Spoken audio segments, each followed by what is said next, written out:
एक नौजवान शादी करके आया, 3 महीने हुए, उसकी बीवी ने फरमाइश की कि अब हम आपके घर में नहीं रह सकते, ये बूढ़ा बाप आपका आपकी खिदमत नहीं कर सकते, अगर आपको मेरे साथ रहना है तो चलो मैके चलो, मैं मैके जाऊंगी वहीं रहूंगी, मैं आपके घर में नहीं रह सकता। ये लड़का बीवी का आशिक था, दीवाना था, बीवी की बातों पे आ गया, अपने बूढ़े माँ बाप को छोड़कर बीवी के साथ ससुराल चला गया, फिर वहीं से दिल्ली निकल गया। अब बताया गया अल्लाह अकबर, कभी दिल्ली में रहा और वो कांटेक्ट में रहा सऊदी अरब का, वीजा मिल गया, सऊदी अरब चला गया, सऊदी अरब से पैसा भेजते जाता अपनी बीवी के पास, माँ बाप की फिक्र नहीं। 14 साल गुजर गए।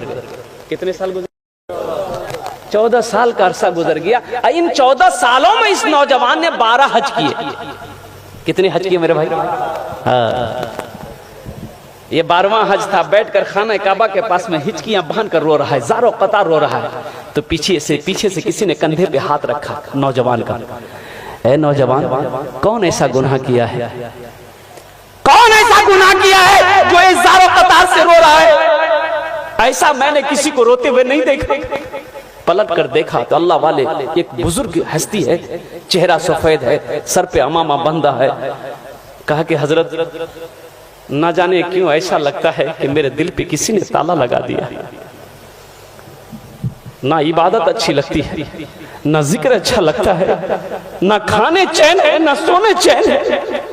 हजरत ये मेरा 12वां हज है, 12वां हज है मेरा, लेकिन ऐसा लग रहा है कि दिल में किसी ने ताला लगा दिया।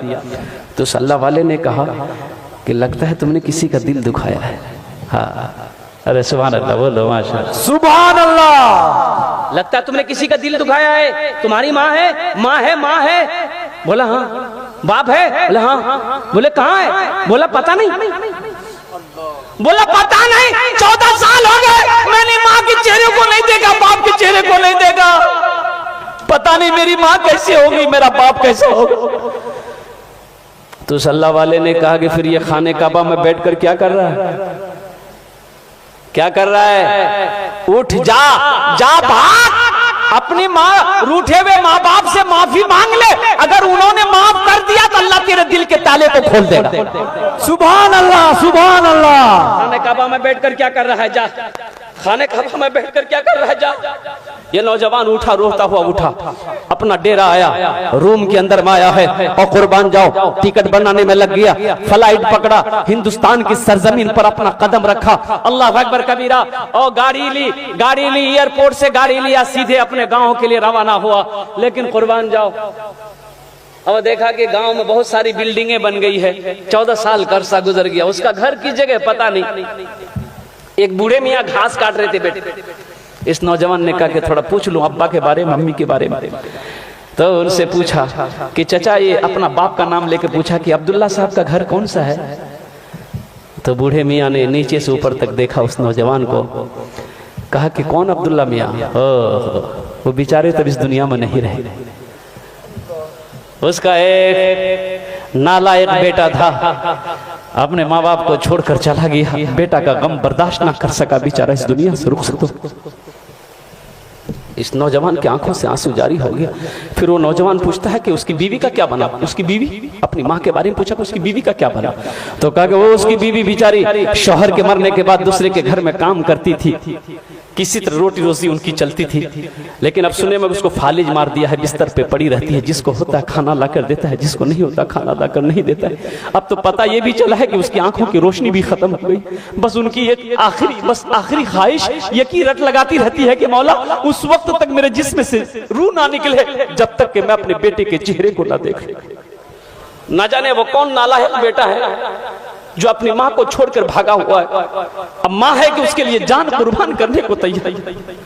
ये नौजवान ज़ारो कतार रोने लगा, कांपते हुए कदम से अपने आंगन में कदम रखा है। चारपाई पे देखा कि एक ज़ईफा, एक बूढ़ी सुकड़ कर बैठी।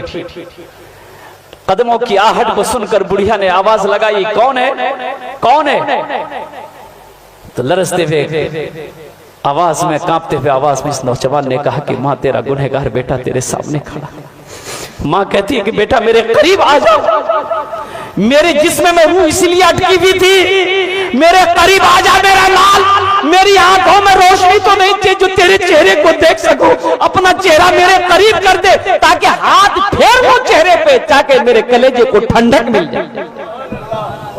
हाँ, पीते पीते दूध कभी चल में जब छुप जाते थे,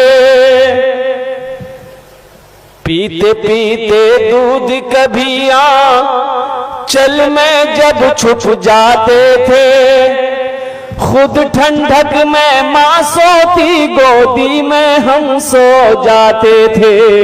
सुभान अल्लाह, सुभान अल्लाह। जाते थे।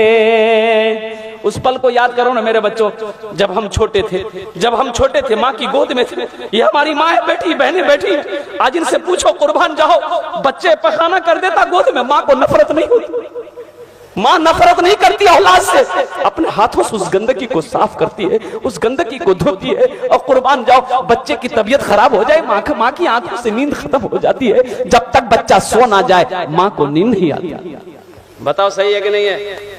इंशाल्लाह हाथ उठा के वादा करो अपने माँ बाप की खिदमत करेंगे इंशाल्लाह। जलसा सजाने वालों, मेरे नौजवानों बच्चों सुनो, अगर ये जितने बैठे हैं ना यहाँ पर, जितने बैठे हो, अगर एक ने भी अगर अमल कर लिया इंशाल्लाह, एक ने भी अगर अमल कर लिया तो कसम खुदा की जलसा सजाने वाले का जलसा सजाना मकबूल हो जाएगा, आने वालों का आना मकबूल हो जाएगा, मुकर्रिर का तकरीर करना मकबूल हो जाएगा और सुनने वालों का सुनना मकबूल हो जाएगा।